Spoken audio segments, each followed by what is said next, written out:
5 देशों की विदेश यात्रा के चौथे चरण में ब्राजील पहुंचे प्रधानमंत्री नरेंद्र मोदी। भारत वंशियों ने प्रधानमंत्री का किया स्वागत। ब्रिक्स शिखर सम्मेलन में होंगे शामिल। चीन के साइबर अपराधियों के साथ मिलकर रांची से चला रहे थे ठगी का नेटवर्क। साइबर पुलिस ने 7 युवकों को किया गिरफ्तार। जामताड़ा से भी 2 साइबर अपराधी पकड़ाए। घूरती रथ यात्रा आज मौसीबाड़ी से मुख्य मंदिर लौटेंगे भगवान जगन्नाथ। अकीदत के साथ मनाया जा रहा मुहर्रम का त्योहार। सुरक्षा के कड़े इंतजाम। और मौसम विभाग ने रांची समेत राज्य के कई हिस्सों में आज भी भारी बारिश और वज्रपात का जारी किया अलर्ट। 1 जून से अब तक राज्य में सामान्य से 75% अधिक हुई बारिश।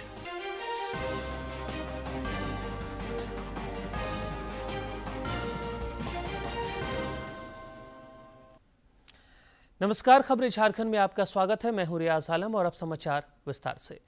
5 देशों की विदेश यात्रा के चौथे चरण में प्रधानमंत्री नरेंद्र मोदी ब्राजील पहुंच गए हैं। श्री मोदी ब्राजील में विभिन्न कार्यक्रमों में शिरकत कर रहे हैं। प्रधानमंत्री नरेंद्र मोदी ब्राजील के दौरे पर हैं।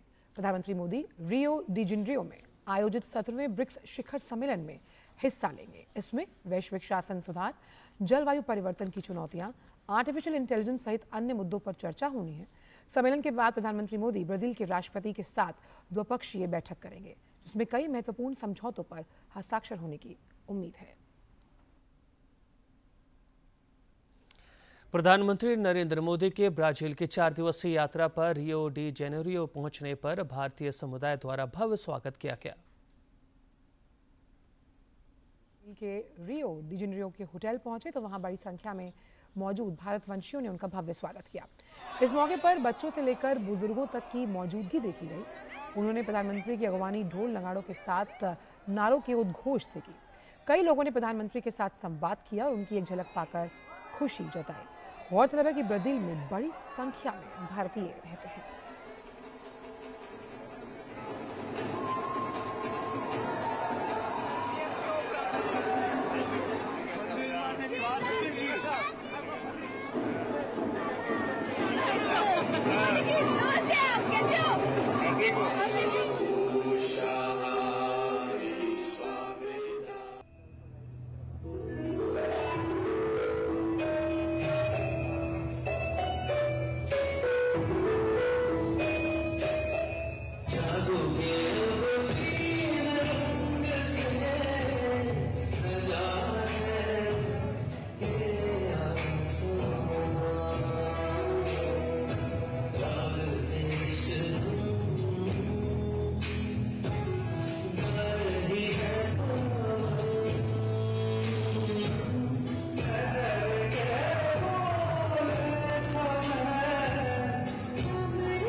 प्रधानमंत्री नरेंद्र मोदी ब्राजील में 17वें ब्रिक्स शिखर सम्मेलन में हिस्सा लेंगे।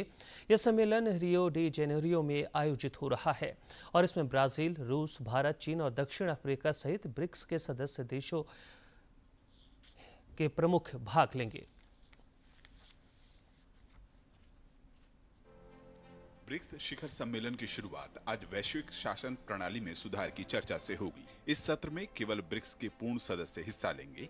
इसके बाद एक वर्किंग लंच के दौरान शांति और सुरक्षा के मुद्दों पर चर्चा होगी। दिन का तीसरा एजेंडा बहुपक्षवाद को मजबूत करना, आर्थिक और वित्तीय मामलों के साथ साथ आर्टिफिशियल इंटेलिजेंस पर केंद्रित होगा। शाम को सभी नेताओं के लिए एक औपचारिक स्वागत समारोह आयोजित किया जाएगा। 7 जुलाई को सम्मेलन का चौथा एजेंडा पर्यावरण COP30 और वैश्विक स्वास्थ्य होगा। चूंकि नवंबर में ब्राजील COP30 की मेजबानी करेगा, इसलिए जलवायु परिवर्तन एक अहम मुद्दा रहेगा। सम्मेलन के बाद 4 अहम घोषणाएं होने की उम्मीद है। वैश्विक शासन और AI पर नेताओं का वक्तव्य, जलवायु वित्त पर फ्रेमवर्क घोषणा, सामाजिक रूप से निर्धारित बीमारियों को समाप्त करने की साझेदारी, ब्रिक्स नेताओं की घोषणा। 4 रिपोर्ट भी नेताओं को सौंपी जाएंगी। राष्ट्रीय सुरक्षा सलाहकारों की बैठक, व्यापार परिषद, महिला व्यापार परिषद और सिविल सोसाइटी काउंसिल की रिपोर्ट। ब्राजील की अध्यक्षता में ये सम्मेलन वैश्विक दक्षिण की आकांक्षाओं को स्वर देने की कोशिश है। भारत की प्राथमिकताएं भी इन मुद्दों के साथ काफी हद तक मेल खाती हैं। ब्रिक्स शिखर सम्मेलन के दौरान प्रधानमंत्री नरेंद्र मोदी अलग से कई देशों के नेताओं के साथ भी द्विपक्षीय बातचीत करेंगे। भारत अगले साल ब्रिक्स की अध्यक्षता करेगा। ऐसे में प्रधानमंत्री मोदी की यह यात्रा भविष्य के एजेंडे के लिहाज से और भी अहम मानी जा रही है। ब्रिक्स में 10 पूर्ण सदस्य देशों के अलावा 12 साझेदार देश, 8 आमंत्रित राष्ट्राध्यक्ष और 7 क्षेत्रीय और बहुपक्षीय संगठनों के प्रमुख भी सम्मेलन में हिस्सा ले रहे हैं। 10 परमानेंट सदस्यों वाला ब्रिक्स आज अपने स्थापना के सबसे गंभीर चुनौतीपूर्ण समय से गुजर रहा है। अमेरिकी राष्ट्रपति डोनाल्ड ट्रंप की टैरिफ चुनौतियां और मध्य पूर्व में लगातार संघर्ष ब्रिक्स के लिए परेशानियां बढ़ा रही हैं। इसलिए आज ब्रिक्स की सफलता इस बात पर निहित नहीं है कि कितने सदस्य देश इसमें शामिल होने की इच्छा रखते हैं, बल्कि इसकी सफलता इस बात में है कि जो देश सदस्य हैं और वो देश एक दूसरे की संप्रभुता का ख्याल रखें और आपसी मुद्दों को बातचीत से हल करने की कोशिश करें। अगर ब्रिक्स इस रास्ते पर बढ़ेगा तो निश्चित तौर पर वो ग्लोबल साउथ की आवाज बन सकता है। डीडी न्यूज के लिए रियो द जेनेरो से पीयूष कैमरा पर्सन और जयशंकर कैमरा पर्सन के साथ मैं अखिलेश सुमन। पूर्वी क्षेत्रीय परिषद की 27वीं बैठक 10 जुलाई को रांची में प्रस्तावित है। केंद्रीय गृह मंत्री अमित शाह की अध्यक्षता में होने वाली इस बैठक में कई राज्यों के मुख्यमंत्री और वरीय अधिकारी शामिल होंगे। इस मौके पर वर्ष 2023 में परिषद की 26वीं बैठक में लिए गए निर्णय और उसके एक्शन टेकन रिपोर्ट समेत कई अहम विषयों पर चर्चा होगी।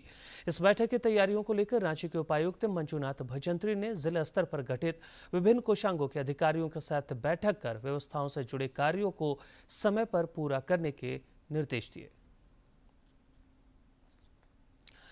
पूर्व मुख्यमंत्री रघुवर दास ने 11 जुलाई से शुरू होने वाले विश्व प्रसिद्ध श्रावणी मेला को देखते हुए रांची से भागलपुर के बीच रोजाना विशेष ट्रेन चलाने की मांग की है। श्री दास ने दक्षिण पूर्व रेलवे के मंडल रेल प्रबंधक को इससे संबंधित पत्र लिखकर आग्रह किया है। उन्होंने कहा है कि इससे श्रद्धालुओं को सुरक्षित और सुविधाजनक यात्रा मिलेगी।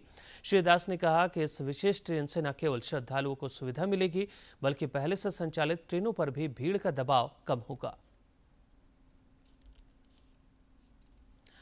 प्रदेश कांग्रेस प्रभारी के राजू 2 दिवसीय दौरे पर 9 जुलाई को झारखंड आएंगे। देवघर हवाई अड्डा पहुंचने के बाद वे सड़क मार्ग से गोड्डा पहुंचेंगे और वहां आयोजित पार्टी के प्रशिक्षण कार्यक्रम में शामिल होंगे।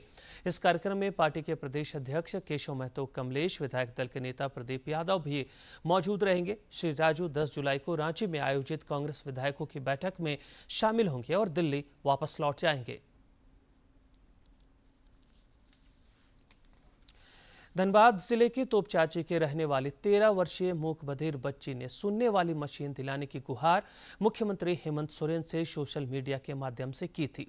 मुख्यमंत्री ने मामले पर संज्ञान लेते हुए उपायुक्त को तत्काल मशीन उपलब्ध कराने के निर्देश दिए थे। उपायुक्त आदित्य रंजन ने किशोरी को सुनने वाली मशीन उपलब्ध करा दी है।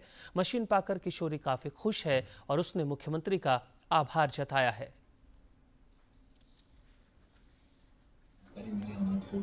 तुरंत हम लोगों ने कोशिश करी कि उस बच्ची को जो हियरिंग एड है वो मिले और उसको जो सुनने की क्षमता है वो उसकी वापस आ सके। उसके लिए हम लोगों ने प्रयास किया और इसमें जो है मैं पूरे जिले के सभी पदाधिकारियों को भी धन्यवाद देना चाहूँगा और इन सबसे ज़्यादा मैं माननीय मुख्यमंत्री जी का और उनके ट्वीट का धन्यवाद देना चाहूँगा, जिसकी वजह से हम लोग उस बच्ची को कुछ लाभ दिला पाए। बच्ची बोल भी नहीं सकती है और सुन भी नहीं सकती है, यही दिक्कत था।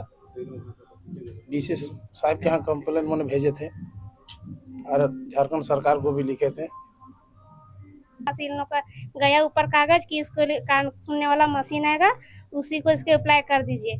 बोले ठीक है, जो घर में रहता है, जो हम लोग का सुमति है, क्या बोलते हैं, पंचायत में जो काम करता है, जो क्या बोलते हैं उसको, ग्राम सेवक। हाँ, ग्राम सेवक, वही बोला कि हो जाएगा, आप करवा लीजिए।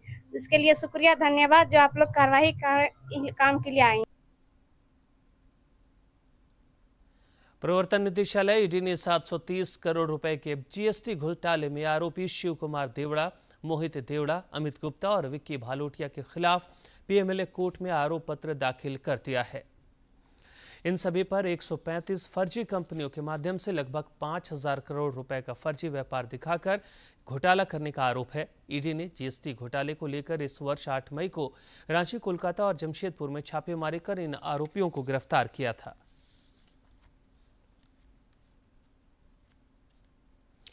राजधानी रांची में साइबर अपराधियों के बड़े नेटवर्क का खुलासा हुआ है। साइबर अपराध थाने की पुलिस ने जगन्नाथपुर थाना क्षेत्र से 7 युवकों को गिरफ्तार किया है।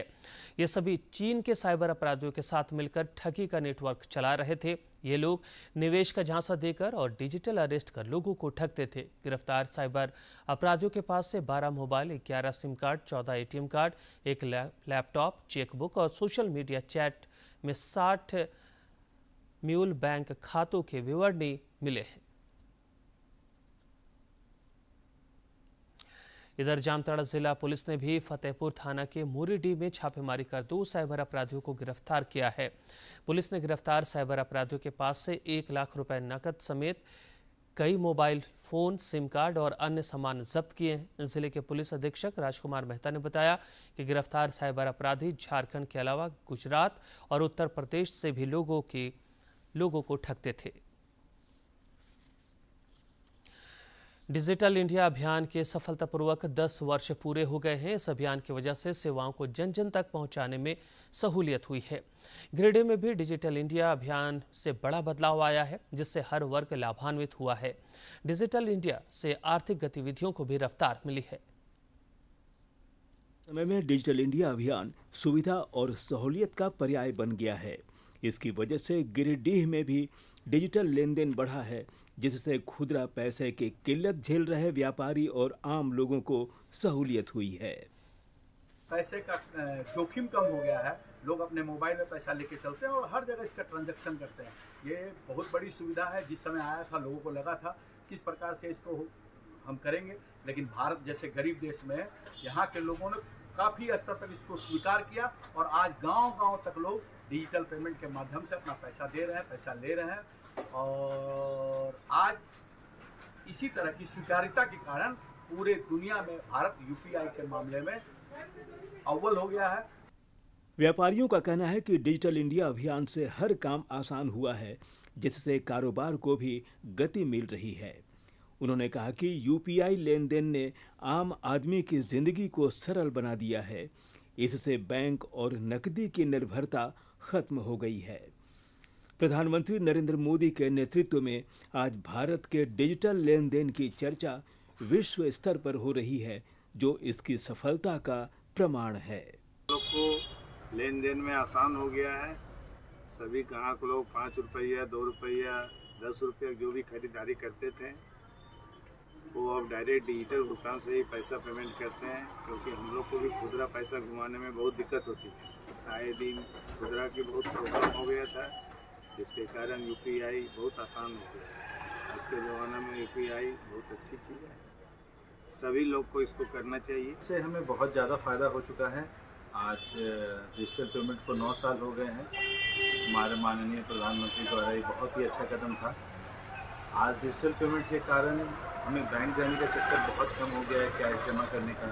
कस्टमर को भी बहुत आसान हो गई है लेन देन में और इससे बहुत ही ज़्यादा फायदा हुआ है। गिरिडीह एक्सिस बैंक के ब्रांच मैनेजर रितेश झा ने भी कहा कि डिजिटल इंडिया अभियान परिवर्तन का वाहक बना है और इससे बैंकों का बोझ भी घटा है। उन्होंने बताया कि पहले छोटे छोटे लेन देन के लिए भी लोग बैंक आते थे, लेकिन अब डिजिटल इंडिया अभियान से लोगों के काम घर बैठे हो रहे हैं। डिजिटल इंडिया के चलने से लोगों को काफ़ी सुविधा हुई, बैंक के ऊपर भी काफ़ी प्रेशर कम हुआ है, लोग का आदान प्रदान, ट्रांजैक्शन का आदान प्रदान भी बैंक के थ्रू कम हुआ है, वो सेल्फ डिपेंडेंट हो गए हैं डिजिटल चैनल के थ्रू, और इससे काफ़ी सुविधा हुआ है लोगों के बीच में। छोटे छोटे पैसा निकासी करने के लिए उनको बैंक नहीं आना पड़ता है, वो ATM के माध्यम से, UPI के माध्यम से सारा ट्रांजैक्शन कर। डिजिटल इंडिया अभियान ने निश्चित रूप से हर किसी को रफ्तार दी है। जो काम घंटों और दिनों के थे वे अब पल भर में पूरे हो रहे हैं। इससे पारदर्शिता तो बढ़ी ही है, इसने लोगों के जीने का तरीका तक बदल दिया है। DD न्यूज़ के लिए गिरिडीह से रमेश प्रभाकर की रिपोर्ट। आपका पसंदीदा DD झारखंड नए तेवर और नए कलेवर के साथ आपके बीच है, ताकि पल पल की खबरें आप तक पहुंचे। आपका अपना पसंदीदा DD झारखंड, गांव से लेकर कस्बों और शहरों तक की है धड़कन। सटीक, विश्वसनीय और तेज खबरों का भी है आईना। राजनीति के मंच से सत्ता के गलियारों तक, खेत से खलिहान और मनोरंजन से इंफोटेनमेंट तक, खेल के मैदान से रंगमंच की खबरों तक, सब कुछ देखिए हमारे प्रादेशिक समाचार में हर रोज दोपहर 12:30, शाम 6:30 और 7:30 बजे, सिर्फ और सिर्फ DD झारखंड पर। आपातकाल के 50 वर्ष पूरे हो चुके हैं। गिरिडीह के समाजसेवी अमरेंद्र सिंह का कहना है कि इंदिरा गांधी की सरकार ने वर्ष 1975 में सभी मौलिक अधिकारों को खत्म कर दिया था। उन्होंने आपातकाल को भारतीय इतिहास का काला अध्याय बताया।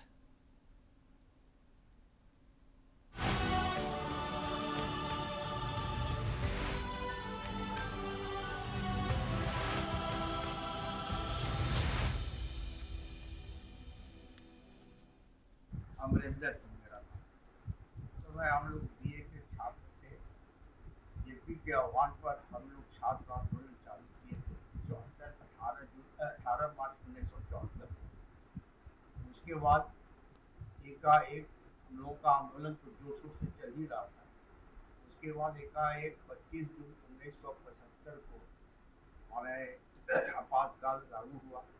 लागू होने के बाद ठीक रात को जब हम लोग अपने घर में सोए हुए थे, तो एकाएक खाने से लोग सब दौड़ने लगे पकड़ने के लिए। तो हम लोग अपने अपने घर से रात को भाग जाते थे, इधर उधर चले जाते थे। लेकिन ये लोग रात और दिन परेशान करता था, हम लोगों के गाने को भी परेशान करता था कि सिलेंडर करवाइए। फिर भी हम लोग सिलेंडर तो नहीं किए, लेकिन कभी भी हम लोग को अपना प्रोग्राम करते थे, जैसे कुछ धरना देना है, ये करना है, कुछ भी करते थे, तो उसमें पुलिस लोग को काफ़ी दबाया करता। वो भी ऑफिस जाते थे तो इमरजेंसी पीरियड में था, ये ऑफिस वाले सब भी ये धमकी देता था कि आपको पता नहीं है कि ये अभी इमरजेंसी लगा हुआ है, ज़्यादा हल्ला कीजिएगा तो जेल भिजवा देंगे। इसी दौरान हम लोगों को पुलिस जो है वो मैंने अरेस्ट करके हम लोगों को जेल भेज दिया गया। उस समय हम लोगों को कुछ भी लगता था कि हम लोग बंध गए, हम लोगों का हाथ मुँह सारा बंधा गया है, कुछ उसके हम लोग सरकार के कुछ भी नहीं कर सकते। लेकिन JP के चलते हम लोग हर चीज़ करने के उस समय भी तैयार होते थे, चाहे जेल में डाल दो या कहीं फांसी लटका दो, हम लोग करते थे और अपना काम को पूरा किए। जिसके चलते 1977 में ये सरकार को, कांग्रेस सरकार को हटा करके जनता सरकार आई। इसी दौरान ऐसा भी हुआ है कि हमारे बहुत से साथी को भी उड़ीसा के अंदर में किया था, जिसको कि इतना प्रताड़ना किया है कि परिवार से मिलने तो देता नहीं था, बीमार भी पड़ गया या उसके माता पिता भी बीमार पड़ गए हैं, अर्जी हम लोग डालते थे। किसी प्रकार का कोई आपको सहूलियत नहीं दिया जा सकता है, इसलिए माता पिता से भी दूर कर करके हम लोग उस समय जेल से हम लोग को निकलने नहीं दिया है। लगता था कि हम लोग का जो मौलिक अधिकार है वो बिल्कुल छीन लिया गया है और इसके चलते हमें काफ़ी परेशान झेलना पड़ा। इसी दरमियान हमारा एक मित्र अपूर्व सिंह के नाम से जाने जाते हैं, उसके पिताजी बहुत जोर से तबीयत उनका खराब हो गया था। हम लोग अर्जी किए लेकिन कोई तरह का हम लोग को सहूलियत ये गुजरात सरकार में हम लोगों को कितना तकलीफ दिया गया है, इसका वर्णन करना मुश्किल है।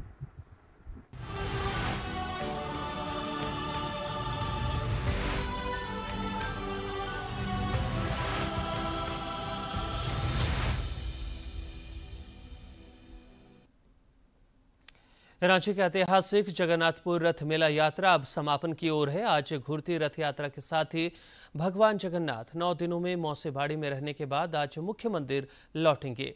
इधर रथ यात्रा में लगातार श्रद्धालु पहुंच रहे हैं। विभिन्न सांस्कृतिक कार्यक्रमों का भी आयोजन हो रहा है। मेला परिसर में तरह तरह के झूले, फुटपाथी दुकान और मनोरंजन की चीजें लोगों को आकर्षित कर रही हैं।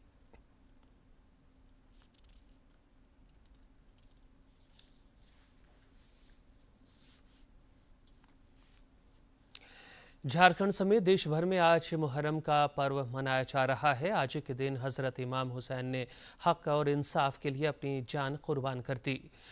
उनकी यह कुर्बानी आज बेइंसानियत, सब्र और ईमानदारी की मिसाल बनी हुई है। प्रधानमंत्री नरेंद्र मोदी ने सोशल मीडिया पर लिखा कि हजरत इमाम हुसैन की कुर्बानी उनकी धार्मिकता को दर्शाती है। इधर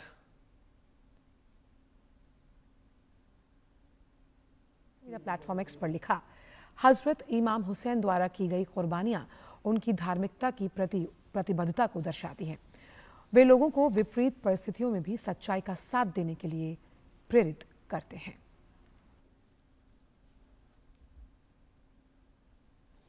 इधर हजरत इमाम हुसैन की शहादत की याद में आज राज्य भर में परंपरागत तरीके से मुहर्रम मनाया जा रहा है। इस सिलसिले में आज दशमी का जुलूस निकाला जाएगा। इससे पहले कल रात विभिन्न मुहर्रम कमेटियों की ओर से रस्म पगड़ी का आयोजन किया गया और जुलूस निकाले गए। मुहर्रम के मद्देनजर राजधानी रांची समेत राज्य भर में सुरक्षा व्यवस्था बढ़ा दी गई है। रांची में विभिन्न इलाकों में फ्लैग मार्च भी हुआ और लोगों से भाईचारे के माहौल में त्यौहार मनाने की अपील की गई। मुहर्रम को लेकर अखाड़ों को पुलिस प्रशासन की ओर से कई निर्देश जारी किए गए हैं ताकि राजधानी में बिजली काटने की जरूरत ना पड़े। ताजियों की ऊंचाई 4 मीटर तक रखने की हिदायत दी गई है। असामाजिक तत्वों पर भी पुलिस की पैनी नजर रहेगी। भारतीय जनसंघ के संस्थापक डॉक्टर श्यामा प्रसाद मुखर्जी की आज जयंती है। प्रधानमंत्री नरेंद्र मोदी ने डॉक्टर श्यामा प्रसाद मुखर्जी को उनके जयंती पर श्रद्धांजलि दी। उन्होंने सोशल मीडिया पर एक वीडियो भी साझा किया है।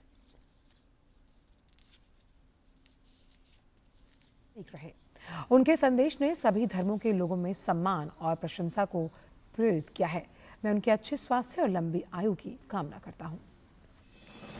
बंगाल के सपूत डॉक्टर श्यामा प्रसाद मुखर्जी कहा करते थे, कोई भी राष्ट्र सिर्फ अपनी ऊर्जा से ही सुरक्षित रह सकता है। उनका भरोसा था देश के साधनों पर, संसाधनों पर, देश के प्रतिभाशाली लोगों पर।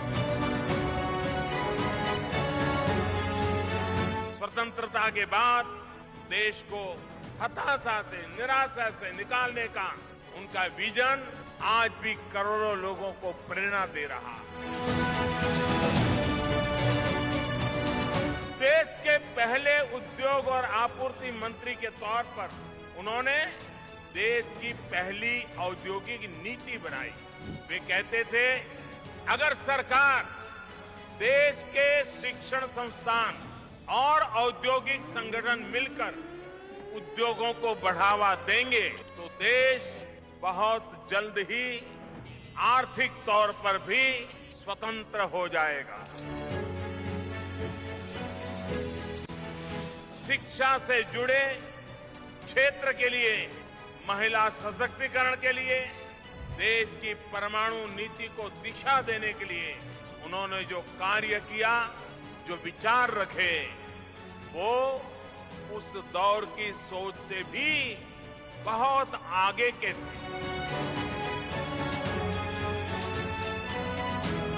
मैं डॉक्टर श्यामा प्रसाद मुखर्जी का पुण्य स्मरण करता हूं, उनको नमन करता हूं। और अब कुछ खबर राज्य के विभिन्न जिलों से फटाफट अंदाज में।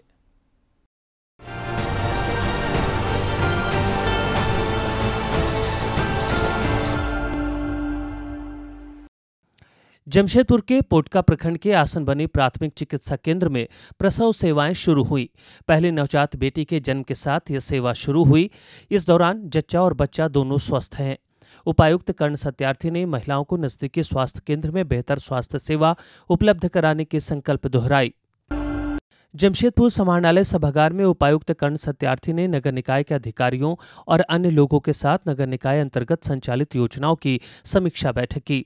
इस दौरान उन्होंने संबंधित अधिकारियों को नागरिक सुविधाओं की गुणवत्ता और पहुंच में सुधार लाने के निर्देश दिए। उपायुक्त ने राजस्व संग्रहण, सुगम शहरी परिवहन व्यवस्था, पेयजलापूर्ति, सॉलिड वेस्ट मैनेजमेंट समेत कई योजनाओं के प्रगति की समीक्षा की। जमशेदपुर के उपायुक्त कर्ण सत्यार्थी के निर्देश पर जिले के सभी प्रखंडों और नगर निकाय के नोडल पदाधिकारियों ने पंचायतों और वार्डों में पहुंचकर विकास योजनाओं का जायजा लिया। अधिकारियों ने कहा कि स्थलीय निरीक्षण का उद्देश्य नियमित अनुश्रवण के जरिए लोगों को समय पर सरकारी योजनाओं का पारदर्शी तरीके से लाभ दिलाना और योजनाओं की कमियों को दूर करना है। गोड्डा के उपायुक्त अंजलि यादव ने बोआरीजोर प्रखंड का दौरा किया। इस क्रम में उन्होंने प्रखंड सह अंचल कार्यालय, आंगनवाड़ी केंद्र, कस्तूरबा गांधी बालिका आवासीय विद्यालय का निरीक्षण किया। उन्होंने पंचायतों में आम बागवानी, मनरेगा योजना, पीएम जनमन योजना, आवास योजना और पीवीटीजी पहाड़िया टोला का जायजा लिया। इस दौरान उन्होंने संबंधित अधिकारियों को लंबित पड़े कार्यों को जल्द पूरा करने के निर्देश दिए।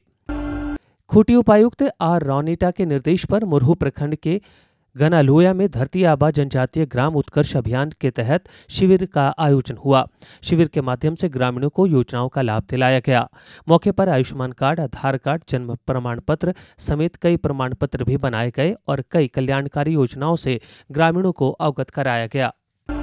धनबाद के उपायुक्त आदित्य रंजन ने समाहरणालय सभागार में राजकीय पॉलिटेक्निक धनबाद, आरएस मोड़ कॉलेज गोविंदपुर, बीआईटी सिंदरी, विनोद बिहारी महतो कोयलांचल विश्वविद्यालय धनबाद में अतिक्रमण, भू अर्जन और गैर आबाद खाते की भूमि से संबंधित मामलों के संबंध में समीक्षा बैठक की और संबंधित पदाधिकारियों को उचित कार्रवाई के निर्देश दिए। धनबाद के उपायुक्त बाबूडी स्थित district CM school of excellence में आयोजित जिला स्तरीय प्रतिभा सम्मान समारोह में शामिल हुए। इस दौरान उन्होंने वार्षिक माध्यमिक एवं इंटरमीडिएट परीक्षा में बेहतर प्रदर्शन करने वाले 66 विद्यार्थियों को सम्मानित कर बेहतर भविष्य हेतु शुभकामनाएं दी और शिक्षा विभाग के कर्मियों को शिक्षा के क्षेत्र में जिले को सर्वश्रेष्ठ बनाने का प्रयास करने का आह्वान किया। बोकारो के उपायुक्त अजयनाथ झा ने प्री और पोस्ट मैट्रिक छात्रवृत्ति के प्रगति कार्यों की समीक्षा की। उन्होंने विशेष अभियान चलाकर छात्रों का बैंक खाता खोलने, आधार नंबर को एनपीसीआई से लिंक करने समेत कई विषयों पर चर्चा की। संबंधित अधिकारियों को निर्देश देते हुए कहा कि कोई भी छात्र छात्रवृत्ति से वंचित न रहे, इसका ध्यान रखा जाना चाहिए।